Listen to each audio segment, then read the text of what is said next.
Friends, ഇത് നമ്മുടെ വീട്ടിലുണ്ടായ Fox tail ഓർക്കിഡാണ്. കഴിഞ്ഞ വർഷം നമ്മൾ ഇതേ സമയം ഇത് ഫ്ലവർ ഉണ്ടായിട്ടുണ്ട്. അന്നും ഇതേപോലൊരു 3 കുല പൂവാണ് ഉണ്ടായത്. നമ്മളതിൻ്റെ വീഡിയോ യൂട്യൂബിൽ ഷോർട്സ് ആയിട്ട് ഇട്ടിട്ടുണ്ട്. ഇത്തവണ അതുപോലെ നമുക്കുണ്ടായിട്ടുണ്ട്. പക്ഷേ മഴ കാരണം പൂവൊക്കെ പെട്ടെന്ന് ഡാമേജ് ആവുന്നുണ്ട്. കണ്ടില്ലേ? ഇതിൻ്റെ ഒരുപാട് വെറൈറ്റീസ് ഉണ്ട്. ഫോക്സ് ടെയിൽ ഓർക്കിഡ് എന്നാണ് ഇതിനെ പൊതുവായിട്ട് പറയുന്നത്.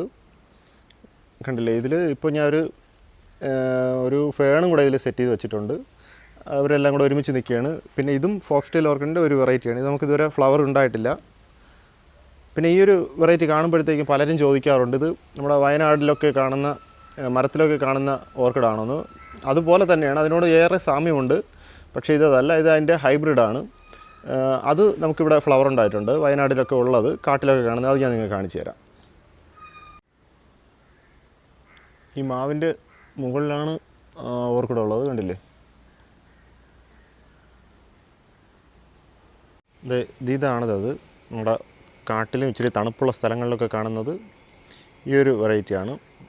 ഇത് അതുമായിട്ട് നല്ല വ്യത്യാസമുണ്ട്. ഇച്ചിരി ഞെരുക്കം കുറവാണ്. കണ്ടില്ലേ? പക്ഷേ നല്ല ലെങ്ത് വരുന്നുണ്ട്. ഫ്ലവർ നല്ല ലെങ്ത് വരും. ഇതും ഒരെണ്ണമാണ് നമ്മൾ മാവിൽ സെറ്റ് ചെയ്ത് വെച്ചേക്കുകയാണ്.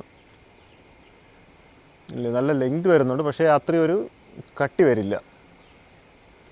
എൻ്റെ ഈ വീഡിയോ കാണുന്ന ആർക്കും ഇനിയൊരു സംശയം വേണ്ട. ഇതാണ് നമ്മുടെ നാടൻ വെറൈറ്റി. കണ്ടില്ല? അത്ര ഞെരുക്കം കുറവാണ്. ഇത് നമ്മുടെ ഹൈബ്രിഡ് വെറൈറ്റി.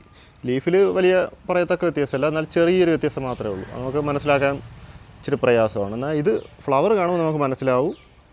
കണ്ടില്ലേ? കളറെല്ലാം സെയിമാണ്, ഈക്വൽ കളറാണ്. പക്ഷേ ഇച്ചിരി ഞെരുക്കം നമ്മുടെ ഹൈബ്രിഡ് വെറൈറ്റിക്ക് ഇച്ചിരി കൂടുതലാണ്. ആ ഒരു വ്യത്യാസം മാത്രമേ ഉള്ളൂ. അപ്പോൾ ശരി, ബൈ.